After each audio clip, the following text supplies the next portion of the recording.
तो हेलो दोस्तों, मेरा नाम है कमर और आप देख रहे हैं द शेख शो। दोस्तों, आज के डिजिटल वर्ल्ड में इंटरनेट जादू की तरह काम कर रहा है। आप इंटरनेट से कुछ भी करवा सकते हैं। आप एक क्लिक में पूरी दुनिया का इन्फॉर्मेशन आपके हाथ पे आ जाता है। आप एक क्लिक करते हैं, आपका प्रोडक्ट आपके घर पे डिलीवर हो जाता है। सब कुछ मैजिकल हो चुका है। बट क्या आपने कभी सोचा है कि ये इंटरनेट स्टार्ट कैसे हुआ, काम कैसे करता है और इसको बनाया किसने? तो इन सारे सवालों का जवाब आपको इस वीडियो में मिलेगा कि इंटरनेट को बनाया किसने है और ये काम कैसे करता है। तो मेरे साथ इस सफ़र को एंजॉय कीजिए। मैं सिंपल तरीके से आपको ये बताने की कोशिश करूंगा कि इंटरनेट आखिर काम कैसे करता है। दोस्तों, जब भी हम किसी कंपनी, किसी इनोवेशन, किसी भी चीज़ की बात करते हैं तो उसका कोई ना कोई फाउंडर जरूर होता है। फॉर एग्जाम्पल, एप्पल के फाउंडर स्टीव जॉब हैं, अमेजोन के फाउंडर जेफ बेजोस हैं।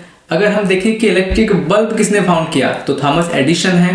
बट जब भी हम सर्च करते हैं कि फाउंडर ऑफ इंटरनेट तो हमें कोई प्रॉपर आंसर नहीं मिल पाता, क्योंकि इसको किसी एक इंसान ने नहीं बनाया है। इसको बहुत सारे साइंटिस्ट, बहुत सारे इंजीनियर ने मिल के बनाया है, जिसकी वजह से इसका कोई एक प्रॉपर फाउंडर नहीं है।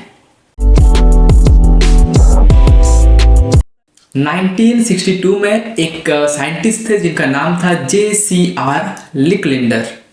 इन्होंने फर्स्ट टाइम ये सोचा कि दो कंप्यूटर को एक दूसरे के साथ कनेक्ट करना चाहिए जिससे कि डाटा ट्रांसफर इजीली हो सके। तो यहाँ से स्टार्ट होता है और फिर आगे चल के यूएस डिफेंस सिस्टम में एक एजेंसी होता है जिसको बोलते हैं ARPA। तो यूएस डिफेंस सिस्टम में ARPA को बोला जाता है कि तुम्हारा काम यह है कि तुम एक नेटवर्क बिल्ड करो कंप्यूटर्स का, जिससे हम एक डाटा को एक कंप्यूटर से दूसरे कंप्यूटर में ट्रांसफर कर पाए इजीली। तो ARPA बन जाता है ARPANET, और ARPANET बनने के बाद में उसका काम यही होता है कि वो कंप्यूटर्स को कनेक्ट करे। तो ARPA का फुल फॉर्म है advance research project agency network. तो ARPANET के थ्रू से पहला मैसेज सेंड किया जाता है 1969 में, जो कि होता है कैलिफोर्निया, यूनिवर्सिटी ऑफ कैलिफोर्निया से सेंड किया जाता है स्टैनफोर्ड यूनिवर्सिटी को।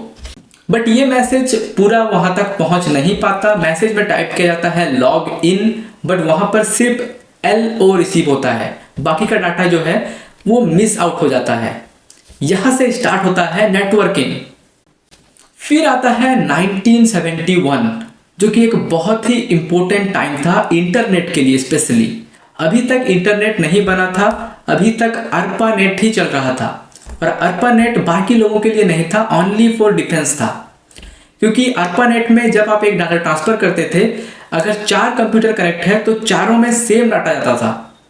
और कोई भी डिफेंस ये नहीं चाहेगा कि आम पब्लिक को डिफेंस के बारे में पता चले। तो 1971 में 2 साइंटिस्ट आते हैं जिनका नाम होता है Vincent serif and Bob Khan. ये दोनों ने इन्वेंट किया है TCP/IP, यानी transmission control protocol / internet protocol. TCP करता क्या है? सिंपली TCP, अगर आप एक कंप्यूटर से दूसरे कंप्यूटर में डाटा ट्रांसफर कर रहे हैं तो TCP ये देखता है कि आपका डाटा मिस आउट ना हो जाए। जैसे फर्स्ट टाइम में लॉग इन से LO पहुंच पाया, ऐसा आपके डाटा के साथ में ना हो सके। तो ये ट्रांसमिशन कंट्रोल प्रोटोकॉल का काम है। IP का काम क्या है? इंटरनेट प्रोटोकॉल का काम ये है कि प्रॉपर एड्रेस बताए, यानी कि अगर मैं यहां से एक मैसेज सेंड कर रहा हूं तो एक पर्टिकुलर नंबर को सेंड कर रहा हूं। तो उसी तरह इंटरनेट में अगर कोई कुछ भी सेंड कर रहा है तो एक पर्टिकुलर IP एड्रेस को सेंड कर रहा है। और यहां से इंटरनेट में एक रेवोल्यूशन आना स्टार्ट हुआ। और फाइनली 1983 में ARPANET को बंद कर दिया गया और वो बन गया इंटरनेट, यानी कि उसको आम लोग भी इस्तेमाल में ला सकते थे। तो ये एक बहुत ही ज्यादा रेवोल्यूशनराइज हो गया इंटरनेट के लिए। फिर आता है 1991, जहां पर टिम बर्नर्स-ली, इन्होंने फाउंड किया WWW, जो कि आप लोगों ने बहुत बार सुना होगा, जिसका नाम है वर्ल्ड वाइड वेब। ये आपने जरूर सुना होगा। आप जब भी कुछ टाइप करते होंगे वेबसाइट तो पहले www लिखते होंगे, फिर डॉट, फिर वो वेबसाइट का नाम लिखते होंगे। इससे इन्होंने एक ऐसा इन्वायरमेंट क्रिएट किया जिससे कोई भी इजीली इंटरनेट में सर्च कर सकता था HTTP को यूज करके, यानी कि हाइपर टेक्स्ट ट्रांसफर प्रोटोकॉल को यूज करते हुए ये कोई भी टेक्स्ट को, कोई भी डॉक्यूमेंट को इंटरनेट में जोड़ रहे थे द्वारा www। तो यहाँ तक इंटरनेट बन चुका था, लेकिन अब हम जानने वाले हैं कि इंटरनेट का यूज़ कैसे होता है। कि मैं घर पे बैठ के एक फ़ोन में सर्च करता हूँ youtube.com या YouTube पे क्लिक करता हूँ तो वो कैसे आ जाता है।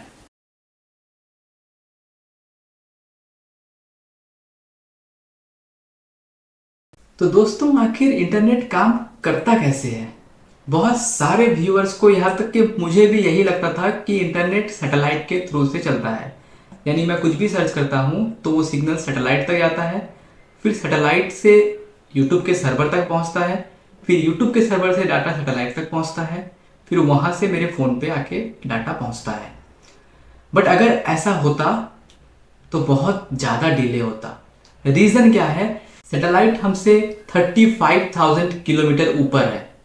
अगर डाटा यहाँ से 35,000 किलोमीटर ट्रांसफ़र करके जाता, फिर वहाँ से यूट्यूब सर्वर तक जाता, फिर यूट्यूब के सर्वर से सैटेलाइट तक आता, फिर वहाँ से मेरे तक आता, तो बहुत ज़्यादा लेट होता।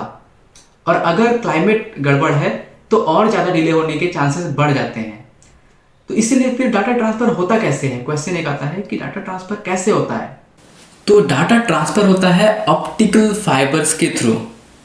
बड़ी बड़ी कंपनियों ने पैसा इन्वेस्ट करके समंदर के नीचे एक कंट्री से दूसरे कंट्री, दूसरे कंट्री से तीसरे कंट्री, और ये एक चेन बनाया है ऑप्टिकल फाइबर्स का, जिसमें डाटा ट्रांसफ़र हो सके।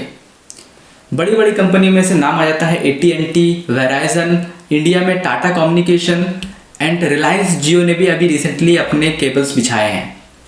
तो इनको बोला जाता है Tier 1 कंपनी। और ये क्या करते हैं, ये Tier 2 कंपनीज को अपना डाटा शेयर करते हैं, जिनको ISP बोला जाता है, internet service provider. For example Jio, Airtel, Vodafone, ये सब ISPs हैं। ये क्या करते हैं, अब तक इंटरनेट को पहुंचाते हैं। आप कोई ना कोई सिम जरूर यूज़ कर रहे होंगे, और जैसे ही आप इनके टावर के पास रहते हो तो डाटा फास्ट होता है, अगर टावर से बहुत दूर हो तो डाटा स्लो होता है। तो ये केबल्स जो है ना, ये केबल्स आते हैं और ISP के टावर, यानी कि आपका जो सर्विस प्रोवाइडर है उसके टावर के पास आके कनेक्ट होते हैं।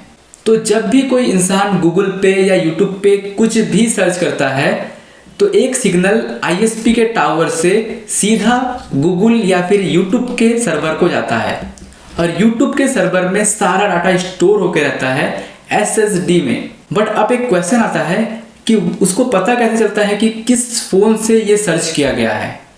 हर एक वेबसाइट का अपना IP एड्रेस होता है, जो कि एक बंच ऑफ नंबर्स होते हैं। बट लोग ईजिली नंबर को याद नहीं रख सकते, इसीलिए डोमेन नेम का यूज़ होता है। फॉर एग्जाम्पल यूट्यूब का ये हो गया IP एड्रेस, बट हम लोग youtube.com सर्च करते हैं तो सिग्नल पहुंच जाता है डायरेक्टली यूट्यूब के सर्वर को, और यूट्यूब के सर्वर को पहुंच जाता है, और वो जो डाटा भेजता है ऑप्टिकल फाइबर्स के थ्रू आता है आपके ISP के टावर तक, और आपके ISP के टावर से वो इलेक्ट्रोमैग्नेटिक वेव के द्वारा आपके फ़ोन तक ट्रांसफ़र होता है। आप सोच रहे होंगे कि मैं यहाँ पे टाइप कर रहा हूँ और इतने फास्ट कैसे ये पेज खुल रहा है, क्योंकि ये जो डाटा ट्रांसफ़र हो रहा है ऑप्टिकल फाइबर्स के द्वारा, ये मिली सेकेंड्स में हो रहा है, यानी कि बहुत ज़्यादा फास्ट हो रहा है। तो IP एड्रेस ऐसा है जैसे कि आपके घर का एड्रेस।